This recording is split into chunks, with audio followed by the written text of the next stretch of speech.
ಬದಲಾವಣೆ ಆದರೆ ಯಾರಿಗೆ ಒಲಿಯಲಿದೆ ಬಿಜೆಪಿ ರಾಜ್ಯಾಧ್ಯಕ್ಷ ಪಟ್ಟ? ಈ ಪ್ರಶ್ನೆಯೂ ಕೂಡ ಪ್ರಮುಖ.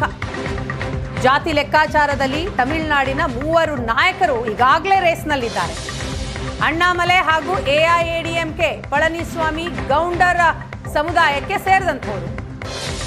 ಎಐಎಡಿಎಂಕೆ ಬಿಜೆಪಿ ಮೈತ್ರಿಯಿಂದ ಗೌಂಡರ್ ಬಿಟ್ಟು ಬೇರೆ ಸಮುದಾಯಕ್ಕೆ ಮಣೆ ಹಾಕಬೇಕು ಅನ್ನುವಂತಹ ಹಿನ್ನೆಲೆ ಈ ಲೆಕ್ಕಾಚಾರಗಳೆಲ್ಲವೂ ಕೂಡ ನಡೀತಾ ಇರೋದು. ಬಿಜೆಪಿ ರಾಜ್ಯಾಧ್ಯಕ್ಷ ರೇಸ್ನಲ್ಲಿ ನಗರ ಸಮುದಾಯದ ತಮಿಳಿಸೈ ಸೌಂದರರಾಜನ್, ಅರುಣ್ ತತಿಯಾರ್ ಸಮುದಾಯದ ಡಾಕ್ಟರ್ ಮುರುಗನ್, ತೇವರ್ ಸಮುದಾಯದ ನೈನಾರ್ ನಾಗೇಂದ್ರನ್ ಹೆಸರು ಕೂಡ ಈಗ ಮುನ್ನೆಲೆಯಲ್ಲಿದೆ, ಚರ್ಚೆ ಆಗ್ತಾ ಇದೆ.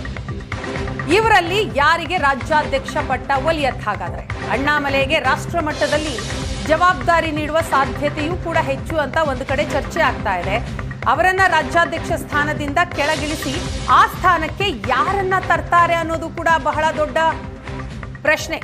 ಅದಕ್ಕೆ ರೇಸ್ನಲ್ಲಿರುವಂಥವರನ್ನ ಸ್ಕ್ರೀನ್ನಲ್ಲಿ ನೀವು ನೋಡ್ತಾ ಇದ್ದೀರಿ. ನಗರ್ ಸಮುದಾಯಕ್ಕೆ ಸೇರಿದಂತಹ ತಮಿಳಿಸೈ ಸೌಂದರರಾಜನ್, ಅರುಣ್ ತತಿಯರ್ ಸಮುದಾಯಕ್ಕೆ ಸೇರಿದಂತಹ ಡಾಕ್ಟರ್ ಮುರುಗನ್, ಇನ್ನು ತೇವರ್ ಸಮುದಾಯದ ನೈನಾರ್ ನಾಗೇಂದ್ರನ್ ಅವರ ಹೆಸರು ಬಹಳ ಚರ್ಚೆ ಆಗ್ತಾ ಇದೆ.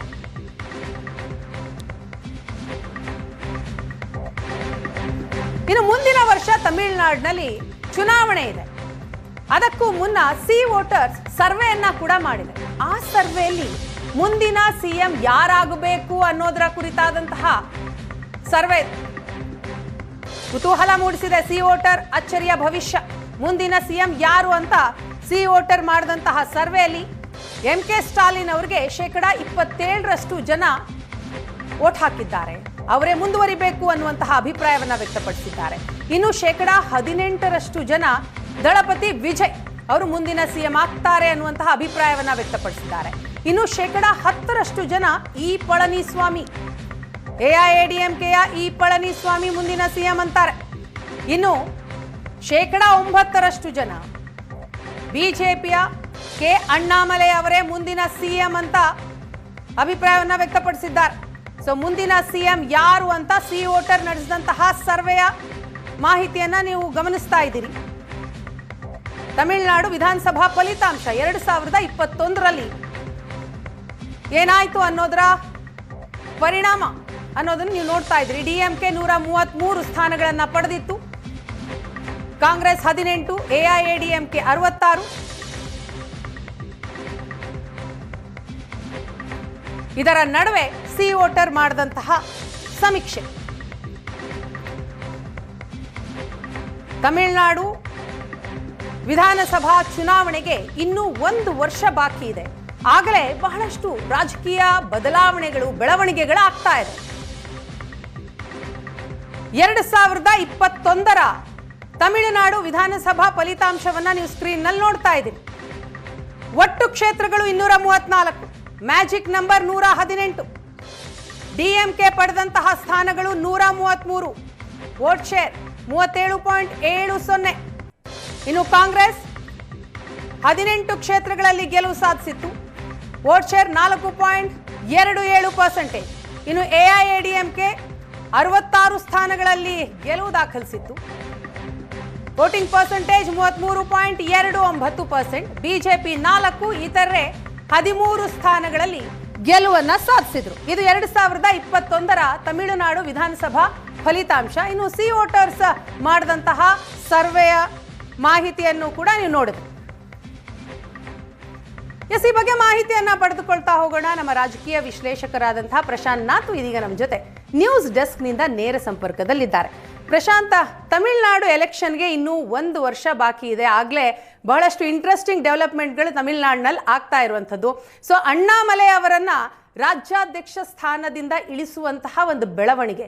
ಸೊ ತಮಿಳುನಾಡಿನಲ್ಲಿ ಯಾವ ರಾಜಕೀಯ ಬೆಳವಣಿಗೆಗಳು ಈ ಒಂದು ಪ್ರಮುಖ ನಿರ್ಧಾರಕ್ಕೆ ಕಾರಣ ಆಗ್ತಾ ಇದೆ? ವೀಣಾ, 2021 ಮತ್ತು 2024ರ ಲೋಕಸಭಾ ಚುನಾವಣೆ, 2021ರ ವಿಧಾನಸಭಾ ಚುನಾವಣೆಯಲ್ಲಿ ಡಿಎಂಕೆ ಒಂದು ಭರ್ಜರಿ ಗೆಲುವನ್ನು ತಮಿಳುನಾಡಿನಲ್ಲಿ ವಿಧಾನಸಭೆ ಮತ್ತು ಲೋಕಸಭೆಯಲ್ಲಿ ಗಳಿಸಿತ್ತು. ವಿಧಾನಸಭಾ ಚುನಾವಣೆಯಲ್ಲಿ ಒಂದು ಆ್ಯಂಟಿ ಇನ್ಕಂಬನ್ಸಿ ಎಐಎಡಿಎಂಕೆ ವಿರುದ್ಧ ಇತ್ತು, ಅದರ ಲಾಭ ಡಿಎಂಕೆಗಾಯಿತು. 24ರ ಲೋಕಸಭಾ ಚುನಾವಣೆಯ ಬೈಫರ್ಕೇಷನ್ ವೋಟ್ ಡಿವಿಷನನ್ನು ನೋಡಿದಾಗ AIADMK ಮತ್ತು BJP ಒಟ್ಟಿಗೆ ಬರದೇ ಇದ್ದುದರ ನೇರವಾಗಿರ್ತಕ್ಕಂಥ ಲಾಭ DMKಗಾಯಿತು. 39ಕ್ಕೆ 39 ಲೋಕಸಭಾ ಸೀಟ್ಗಳನ್ನು DMK ಮೈತ್ರಿಕೂಟ ಗೆದ್ದುಕೊಂಡಿತ್ತು. ಕಾಂಗ್ರೆಸ್ 9 ಸೀಟ್ಗಳನ್ನು ಗೆದ್ದುಕೊಂಡಿತ್ತು. CPM ಉಳಿದ ಸಣ್ಣ ಸಣ್ಣ ಪಕ್ಷಗಳು ಕೂಡ ಗೆದ್ದುಕೊಂಡಿದ್ದರು. ಹೀಗಾಗಿ AIADMK ಮತ್ತು BJPಯಲ್ಲಿ ಮೈತ್ರಿಯ ಬಗ್ಗೆ ಪುನರಪಿ ಆಲೋಚನೆಗಳು ರೀಥಿಂಕಿಂಗ್ ಶುರುವಾಗಿದೆ.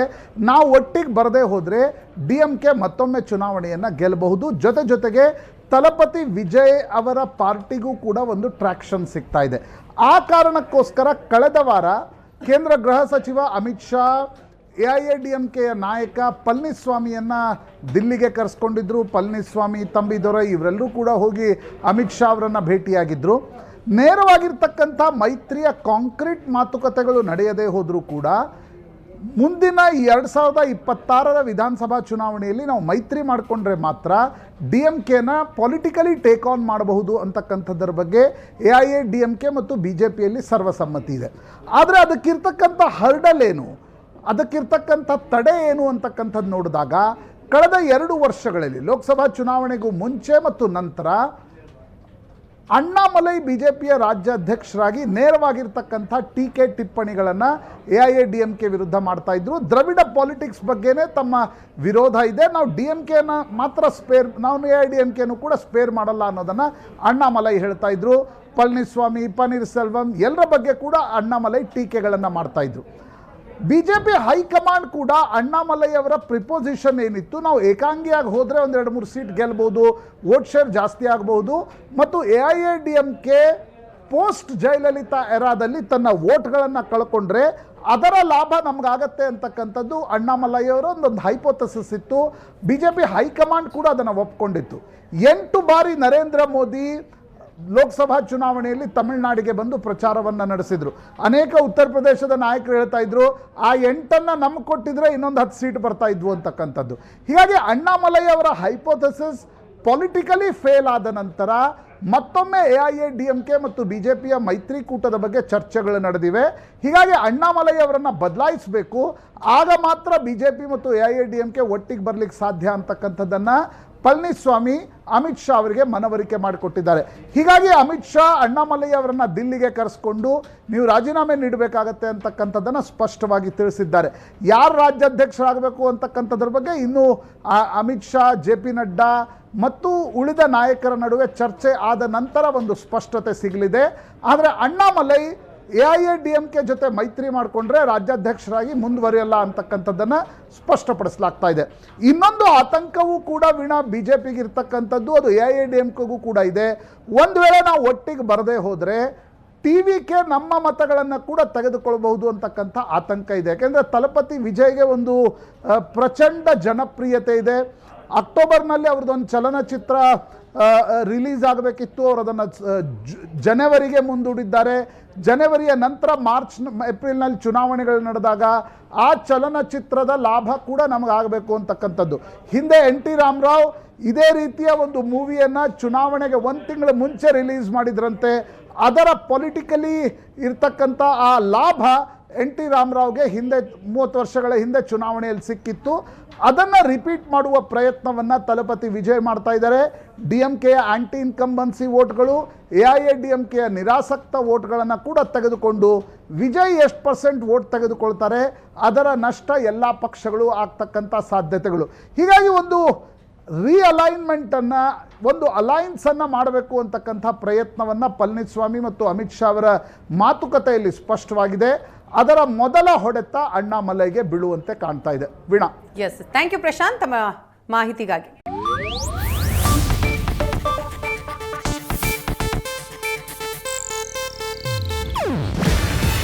ಇದು ಏಷ್ಯಾನೆಟ್ ನ್ಯೂಸ್ ನೆಟ್ವರ್ಕ್ ಪ್ರಸ್ತುತಿ. ನೀವು ನೋಡ್ತಿದ್ದೀರಾ ಏಷ್ಯಾನೆಟ್ ಸುವರ್ಣ ನ್ಯೂಸ್.